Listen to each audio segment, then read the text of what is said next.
Well, my next guest is, we're almost done, guys. We only have a couple more, but I could do this all night. These are amazing people. Deanna is an amazing woman. We've only known each other now for, I don't know, a month or two. She has quite a list of accomplishments, but she's a retired Air Force colonel. She's a physicist. She's a China expert. And she's a stage 4 cancer survivor who is actually in hospice and near death. She's an incredible person. Talk about a positive attitude, Kat. The person you're sitting next to has all of that. She's also an integrative holistic health coach. And last but not least, she's a motivational speaker, and she sure has motivated me. Colonel Deanna Won. I got it right. Thank you so much, Jamie, and thank you for inviting me to this momentous conference. We definitely, I think, share a lot of overlapping interests from your coverage of the issues that are so important to military veterans and wounded warriors, as well as cancer survivorship and a fellow musician as well. So thank you. Imagine this, if you will. You're the new CEO of a Fortune 500 company, and you're giving your speech to share your leadership vision as well as your plan for the coming span of your time in that position. But during this time, when you're giving your speech, you start to notice that you are experiencing some pain that's radiating from your pelvis all the way up to your shoulder. And about 3/4 of the way through your reception, you get taken by an ambulance to a hospital, and you get put on a morphine IV. Well, that was me.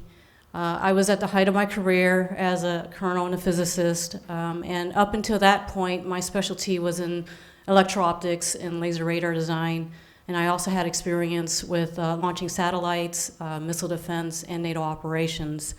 And so it was the day of my Assumption of Command ceremony where I was taking over command of a unit, Joint Program Office for Biological Defense. And what was really shocking to me was that as they put me on that morphine IV, and I literally felt like my liver was being stabbed with a knife. It was excruciating. And to my dismay, that morphine did nothing, absolutely nothing to relieve any of the pain. And instead, it brought on a whole host of other side effects, and then they had to give me other medications to deal with those side effects, and it was a vicious cycle. And once I recognized that pattern, I said, you know what, take me off of this IV, and I had to sign waivers, but how I dealt with the pain was I learned how to meditate, and eventually my symptoms resolved, and I was released. But that was the day that I found out that I had ovarian cancer, and I also had a tumor in my lung. Well, you might wonder why I am so passionate about this project that Jamie has kicked off. And it's because I'm going to backtrack now. 45 years earlier, I grew up in San Francisco, and while I grew up there, I lived in China for a couple years. And my grandfather, in fact, was a Chinese herbalist, and so I grew up experiencing his herbal formulas and realizing that there was great efficacy in these herbal formulas without any of the side effects. And so that made a huge impression on me. And so that day, when I was laying in a hospital realizing that the morphine did nothing to help me, I made a decision right then and there that I was going to try to heal holistically and with alternative means. And so I changed my diet. I adopted an organic, raw, vegan one. I started drinking a lot of green juices and wheatgrass juice. And to my amazement, within 3 months, my elevated tumor markers actually dropped back down to normal, and the tumor that was in my left ovary actually began to shrink.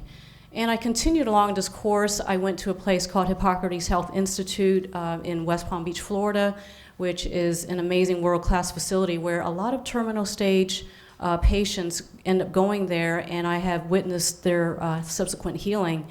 And that time there, I spent several weeks there, is how I became much more intimately acquainted with lymphoma, because my roommate had lymphoma. She had non-Hodgkin's lymphoma, and the doctors had basically told her that they had done everything they could do for her, and there was nothing else. And what I witnessed was just amazing, because during the span of several weeks on their program, which is what I mentioned to you earlier with a lot of juicing, but they also do a lot of other therapies like cold laser therapy, infrared sauna hydrotherapy, and as well as IVs. She actually got better, and she began to feel better and better, and I realized then that there was definitely efficacy to looking at some of these other means of healing. And so I went back to my doctor. He was extremely pleased with the results. He did a before PET CT scan and an after PET CT scan. And what we saw was that before I went to this facility, my tumor showed an elevated glucose uptake, which is to be expected since cancer cells are voracious consumers of glucose. And upon my return, the uptake of the glucose was actually comparable to normal tissue. And not only that, but my doctor showed me the scan where the tumor was starting to die from the inside out. And so I took that to be that, well, everything's under control. And so I went back to working my normal 16 to 18-hour days in the Air Force. And I traveled overseas. I went to the Philippines and Korea for my duty. And I'll never forget, but the night that I landed back in the U.S. from Korea, my everything just reversed. And it was because I was not able to maintain that diet and regimen over there. And I started hemorrhaging internally. And before long, within a span of a few months, my lungs collapsed, they filled with fluid, and my doctors at that point, they lost hope for my survival. So I was admitted into hospice, and I was on oxygen. And my condition continued to deteriorate. One day, my blood pressure took a huge dip, and at that point, I had gone for close to 40 days without being able to eat anything because my stomach and my left lung were shifted further to the left because my tumor had tripled in size in a matter of 3 months, and I had severe edema. At its worst, I gained 10 pounds of fluid in just one day. And so when my blood pressure took a dip, I realized that it was probably going to be the end because I was having a hard time drinking fluids. It was painful, and I was gasping for air. It was very hard to breathe. But at that point, I felt like, I want to, allow the medical community to take one last-ditch effort to see if they could somehow save me. And so I asked if I could be taken to a hospital. I was initially rejected at a very well-known, one of the top hospitals in the country, but eventually, several hours later, I was admitted into a small local community hospital. And there they had to drain my fluid of the my fluid out of my abdomen because it was so distended that nurses who didn't know I had cancer, they thought I was actually 8 months pregnant. And it was literally felt like it was going to explode. But at any rate, I got admitted at that point in time. And my oncologist came to see me the next day, and he said to me, you need to start chemotherapy immediately. Your condition is so poor that you only have 1 month left to live.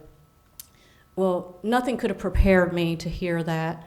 I've always been very positive and optimistic, and that was extremely difficult. I felt like I was caught between a rock and a hard place. And so at that point, I prayed, and I asked for God's guidance because I was at my wit's end. I couldn't figure anything else to do, and I was a lot of my family and friends were saying, this is your only hope. You have to do the chemotherapy. Well, when I prayed, what I heard back was ask for the cytology report. And so I did.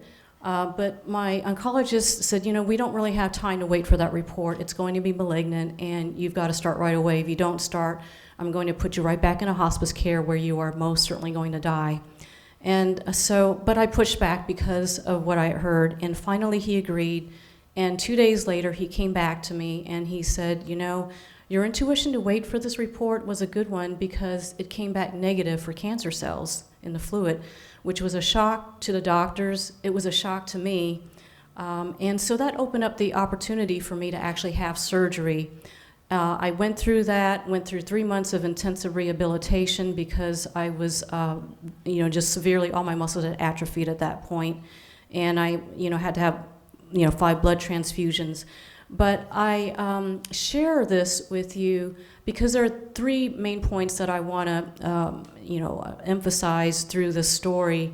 And the first is patient advocacy. Many of the speakers before me have already spoken about this, but the importance of just having a nurse navigator, or, I really want to take it one step further, and that is to be your own best self advocate. And I think patients everywhere need to understand that it's important to really know what's happening to you. And this is a very short aside. When I was initially admitted to the hospital, one day in the middle of the night, nurses came into me and they were starting to do a procedure. So I asked, and I said, well, what's going on? Because it was different from all the other nights.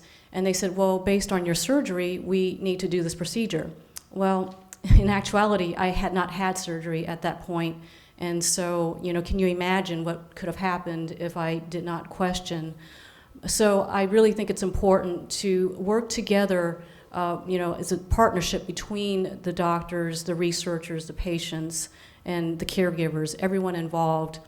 The second point I want to highlight is in the area of China in particular, because I think it's important to have an integrated medical approach, because if you look at Chinese history, just the contributions that the Chinese have made in traditional Chinese medicine, it's amazing. I mean, it's thousands of years.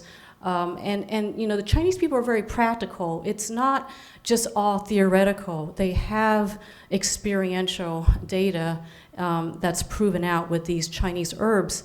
And while Chinese herbs are, known to be rather slow acting, Western medicine, on the other hand, is fast acting and, might sometimes be damaging to the immune system, but that's where traditional Chinese medicine can, so it can come in and support the immune system.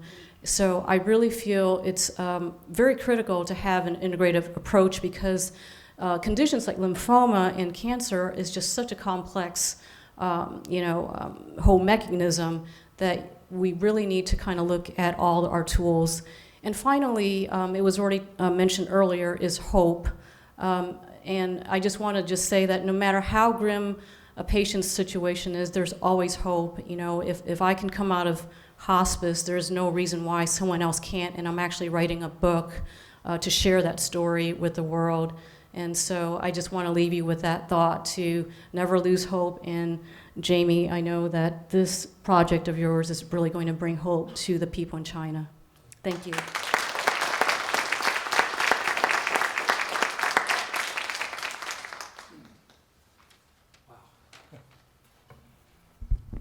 So you still want to talk about the bad day that you had today? Amazing story, Deanna. God, that's just inspirational. Amazing.